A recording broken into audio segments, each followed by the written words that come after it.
As of a few weeks ago, I made a video around this, you know, topic around avoiding unapologetic people. And before I started up my speech, I, said something because I was in a very emotional state. I had sat down to, reflect my life, and I figured out that I would have had a better life if only I admitted where I was erring and then told people, who pointed at my errors to help me fix it. Not everyone who criticizes you your enemy, and it is in fact people who criticize and show you your errors that you should actually bring closer. Human beings are prone to errors. We would constantly make mistakes. Now, sometimes we won't be able to see these mistakes we make. It would, you know, take an external force or an external person to show us what these mistakes are. And most times, these external people are not your family or friends. And so, when you see someone you're not, bothers with, point out or criticize you about something you're doing wrong, it's not really a time to jump into defending yourself, trying to argue. It's a time to sit down and reflect. I'm going to give you a very short story, and this is a story that ended up building a better version of me. I used to be unapologetic. I would, you know, do things, and when I'm being corrected, I would, sometimes find it difficult to say, oh, I'm at fault. And something happened. This was the year 2014, 14 stroke 15, if I'm not, mistaken. Now, I just started up coding, like freelancing for firms. Before now, I would code on my own project. But 2014 to 15, I had started coding professionally, code for companies and all that. So, that was this gig I had. Then I had no CSE, I had no business registration. I would basically, you know, use my own personal account to receive money. And if I'm really going to be honest with you, lots of clients I spoke with, would end up not getting to like deal with me, especially whenever I give them my personal account. And so I didn't really know that that was like the problem they had. Not until I met this client of mine who spoke at length, and then he started telling me how um he doesn't want to work with a small body. He wants to work with a firm. That he has an accounting department, and the way they do things in the company after each transaction, like if they get to deal with the firm or another business, it's been written like transaction with this firm, so they can give me the job. And I really got very upset. I felt bad about it, and I just said, that is so myopic of you. I told him that was myopic of him. Like, you're not actually looking at my skill or how good I am. You just focused on the fact that I wasn't a registered business, right? And then he came back to said he wouldn't blame me. He was doing business with one low life. That if I've seen people he have at source or giving jobs, will I talk that it's not his fault? And then he blocked me, and I created another. I'm a troublemaker. It's funny now thinking about it. I created another account, and I was giving it to him. Like I was kind of very upset because I had spent so much time prepping for the project and telling them what it's gonna do, giving them my estimate, my invoice, and you're just telling me that I'm not up to, not because I'm not up to upstairs on my skills, but because I'm not registered business. So I took that and I cursed his life because he had already blocked my other number.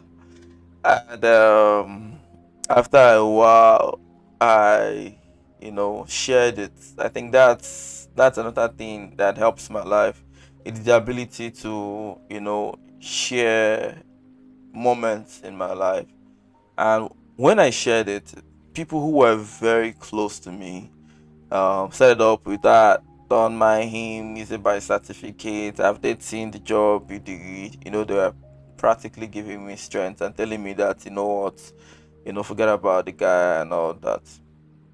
And yeah, not until someone came around, he said, realistically, he's right. I work with the government, like I'm a civil servant, and the government would often award contractors to the businesses and companies. If you walk up to the government as Mr. Daniel and you tell them they should give you a job, they'll tell you you should write a letter heading, and the letter heading obviously will come from your company. And so it's like a normal thing on the corporate world. So it depends on you. Are you thinking of building up a firm that will be big, having lots of people work with you and have other companies contract with you? Or would you just want to be a solo freelancer all your life? And when he said it, I would have given it to him harder as well because I was quite, a child then. And the best way I reply to criticisms then would always be to defend myself, you know. And then he said something beautiful. He said he would introduce me to who would help me get my business registered. That I should just try it and see. No, when he first wrote those plenty messages giving me advices about civil servant and the rest, he was also making me feel less of myself that I was not registered. And so I didn't reply. Then he sent a message again telling me he could link me up to someone who helped me, get on with the procedures. Okay, so I reached out to the person. I was very reluctant, but I mean, I just had to. And I did it. I mean, I only did it for only one reason. The reason that as time goes on, your brand would start making name. And the only way you can protect your brand is to obviously be registered with the government. So the danokec group, for instance, the danokec is like a trademark. It's my personal name. Now imagine this name was never registered and I spent my whole life building up a reputation and everything, and then someone comes tomorrow, registers it, trademark it, and starts doing business with it legally. I can't fight them because in the eyes of the law, who they know as the Anuke Group or whatever you know my business name is, it's who registers it. So they would obviously sign or cite rather, who registered the name. And that got me scared. That one scared me because Danukek was quite a unique name, and so I proceeded and I registered the business name. I opened up a bank account and started doing business normally. It only took me a while to realize that I was not getting more jobs and deals, as a business, body more than I did, as a solo freelancer. And then I started getting to understand that people are more comfortable when they're having businesses or having transactions with a business. So this is simply why if you buy a phone, if you buy a gadget, you often ask for an invoice, right? Like a receipt. Now, what name comes on that receipt? Now, obviously, is the name of the business. So the name of the business or the company is what you see on your, invoice or receipt. Now, when you see a business, it builds your confidence. Now imagine that to, or compare that to when you just go at the market, and at the market you just met a guy. He said he would sell this phone or laptop for you. No business name, just pay me. My name is Chukuka. So just transfer the money to Chukuka and I'll give you the phone. And when you ask for an invoice, he just, presents like a paper and just write, Chukuka Wakorobia has sold this photo. Mr. Dada, I bet you'd pick your shoes and run away and tell him, I don't want to buy again. But realistically, that was me telling people to pay me directly for a job, and I had no business name registered. And so I proceeded and I registered. More deals kept coming. Not until then again, another criticism. Someone came in and said, this could be a scam. He has no physical address. But this time around, I had learned better. And then I opened up an office in Port Harcourt, and people were trooping in, and I started getting to meet more people in the business sphere and started making more money, more than I've ever, made. And that alone was one of the biggest lessons I learned in my life. And that is why you see me always admitting where I'm going at fault. It's because the more you really own to your faults, it's the more you can improve yourself. How does computers get better? How does science, how does technology get better? It gets better when they produce something, they figured out it wasn't very efficient. Maybe it had, if it's a drug, maybe it had side effects. If it's a technology, maybe it wasn't efficient enough. Maybe they created the first mobile phone, it was too big. They criticized them for, this phone is too big. They started trying to make it small and small and small. And today we have the smallest mobile phones in our hand. The same thing applies to different products. Most times innovation comes from criticisms. Now, people who love you would not want to always tell you the truth, because somehow they feel you get offended, which is true, you know but realistically, you should listen to your criticisms. Now, when I say avoid unapologetic people, I'm referring to people who would not want to admit where they're at fault. I've been in a position where I had people who would constantly want to make, excuses for their action. Now, even if those actions were wrong, they would constantly want to tell me they know best. And I figured out that at the end of the whole day, I, you know, weren't in talking terms with these people anymore, but I had lost both the relationship and the people. And then I figured out that as a friend, the best thing I can do for anyone who I know or any of my friends is to be their own cheerleader and their biggest criticizer. Now it has worked for me. I've built up realistic relationship with people who constantly tell me, if you hadn't criticized me, if you hadn't spoken to me in that harsh tone, I wouldn't have been able to do this. And I've also speaking or spoken to people, who to date sees me as arrogant, cocky, or a bad person because I had told them the obvious truth.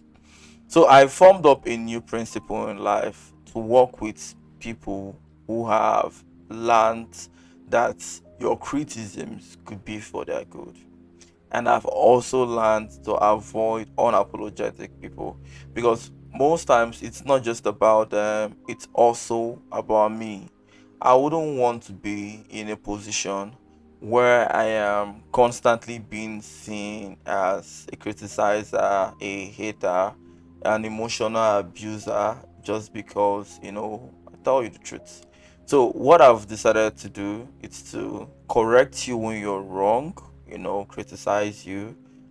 Nowadays I try to do it in a midway so you don't get, very upset. But yet still I have also learned that why people take criticisms from outsiders more seriously, it's because they're kind of, done harshly. Like when you tell your friend, this cloth where you wear, it don't really make sense. So make you look anyhow. You be like, beg, Chama, leave him. And then when you tell him, oh man, this your cloth there. You look like one beggar. I mean, who you won't follow like this? Oh, man, this shirt it's not making sense now. It's not even washed. Yeah. I mean, what's your problem? So you be comfortable now working with this. And when people see, they'll think you're crazy.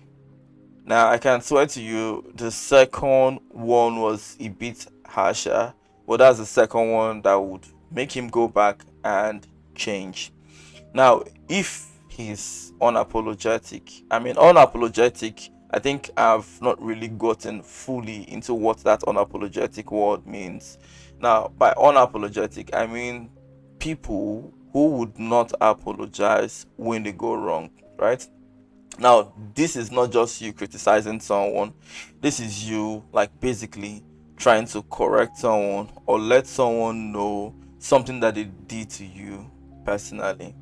So, in my own experience in life, I don't like using mean word. But I mean, obviously, I'm a blunt person, but I try to keep it mild. But I'll just tell you the truth right now. People who do not, you know, take responsibilities, apologize when they wrong you, would be your end if you do not avoid them. They would make you question your sanity. I think I talked about this in the previous episode. I've, had lots of friends. One of them specifically, was someone we had a history. She calls me today. She apologizes all the time. It's really very funny now. But hey, hi, I'm happy you figured out, what I was telling you. But I mean, stay on your lane. But now, let me give you a story of what it is to be like. So back then, we were, having a relationship, and consistently I figured out she wasn't serious. I would often, criticize her, shout at her, and tell her how she needs to be better, because I mean she wasn't putting effort at all. Is it that she spends time on Instagram watching Z World? It was really, really annoying. And I myself, I'm a very workaholic, ambitious kind of person. So I would spend more time learning new programming languages and, um, getting like to do things that would help me move. And I would tell her to do something, for instance, like help me get this job done. Okay, help me. Could you help me work on this project? And I would give her things to do, and she doesn't do it. She waves it off as if it means nothing. And we're together, obviously. So I'm one person who subscribes to this mindset then, that the best person you could work with, it's your spouse or partner. So whenever I'm in a relationship, I try involving whoever I'm with, into my business, and try making sure they also get better at anything they do. And so when you got to her, hers was always arguing with me, right? I tell her, oh, you're supposed to do this, you don't do this, I'm raising my voice, I'm saying, like, I was supposed to submit this before, and I'm going to likely going to lose, this gig. And she comes up with, I was really very busy, why you shouting, you're acting all paranoid. And she doesn't even bother apologizing, because when you are apologize, the moment you apologize, you have this feeling to not want to apologize again. Everybody hates saying sorry. And most people, once they've said sorry couple of times, they will just be the one to, use their hand to go. Like everybody doesn't like saying sorry consistently, especially if it's around the same thing. And whenever people tell you sorry, it's them also getting to admit that, I am wrong, I did bad, I should have done better. and somehow mentally their brain pushes them to start doing the right. So now when you're unapologetic, somehow the brain, that is how we respond to change. Now most of us are not good at certain things, and each time we try to do something new, it's inevitable that we would fail. Now um you being able to know you got this wrong, you are sorry, you know, most times it's not just you apologizing to someone, most times it's you even apologizing to yourself.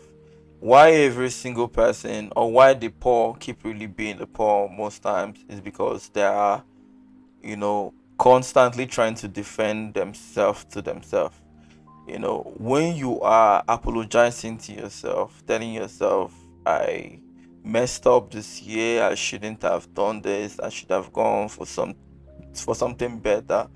You keep saying that, and your brain will not be the one to tell you, but you tried, now let's do better. But when you keep on blaming everyone, most times they could actually be the reason. But when you make it, a habit to never see anything wrong in what you're doing, I mean, it's going to be difficult for you to actually grow as a human being. So being unapologetic in the face of errors or mistakes, it's something, if you do it, you just have to stop it. And if you see who does it, you just have to avoid them. you know Life has lots of mistakes, and we would keep making them. Being apologetic doesn't mean you are wrong, you're a bad person. No, it could be interpreted that way. But when you are apologetic and you let this other person know you are sorry, it's mild, right? You know, Sometimes I get a job and I'm not able to do it immediately, and the first thing I do is to go over to the client and say, I am sorry, I can't do this. I'm sorry if I spoiled your, you know, timeline. I could opt out from the jobs, and maybe you could hire someone else. I'm really sorry, but I'm sorry for also letting you down, but I can do this now you know. And most times, if I also feel the job could take a longer time, then it takes a.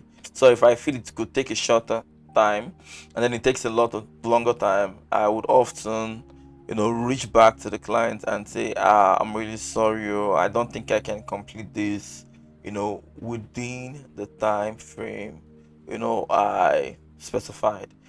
And majority of the times I would have the client say, okay, you know what, thank you for reaching out.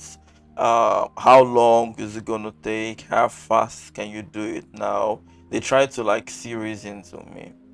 Now it is something that I've learned, because the opposite is you disappoint the client and you start telling them, oh, it was so difficult, I didn't even know it's gonna take this much. It actually took a whole lot from me, and then you're not engaging them. Now mind you, this person must have had a whole lot of plan, had their calendar figured out, and you're the only person who was supposed to, return. Now I understand as well, it wasn't your fault. You would have obviously done better and do it on time. Maybe something came up. But the fact that you're unapologetic, it's making the other person swear that the moment they get this job done with you, they'll never contract you for a job again. So you see that everybody in a way hates unapologetic people. When you're in a relationship where your spouse doesn't see anything wrong in all they do and you complain, they're not even sorry for their actions. It seems you're crazy for being mad. It's only take a time you would want to pull out, because then you start feeling toxic. So this is an advice for you to learn how to apologize when you offend people, and also to avoid people who do not take, you know, and what's it called again? Who do not take corrections. Being apologetic doesn't mean you're weak.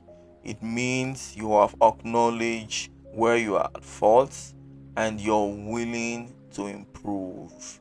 People love it when you improve, and they love it more when you are, or when rather they are the catalyst. If you criticize me often that I'm not able to do good jobs, and as time goes on, I apologize and I keep telling you I'll do better, and I start doing better, and you're not seeing I am way better than I used to be when you were criticizing me. In a way or two, you're gonna be proud of me. Except you're basically someone who just hates me and gets joy in bringing me down. But I mean, even at that, you'd so hate me that after a point you start loving me. I think there was this artist that said, "Lord, give me new haters, because my old ones are now loving me."